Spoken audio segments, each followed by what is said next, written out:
Myslíte si? Že ste už videli všetko? Tak pozerajte. Prosím, nenadávajme na počasie. Ja by som začal tak po anglicky, že... È inoltre simbolo dell'amicizia.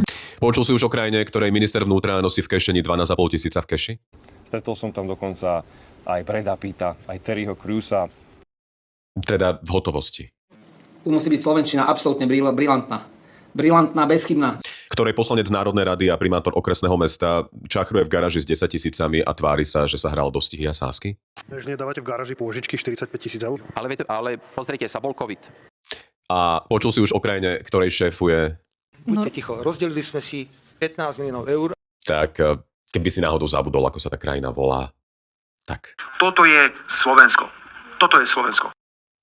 A prečo je dôležité nezmeškať jarný obežník? Nech sa o tom dozvie každý jeden človek na Slovensku. O čom? Ako si tu žijeme? No, tak potom hýbaj friško na herohero.co/furdačo s Ilievom. A dáš mi odber? Jasne. Ty. A pozrieš si to do konca? Veľmi rád si to pozriem.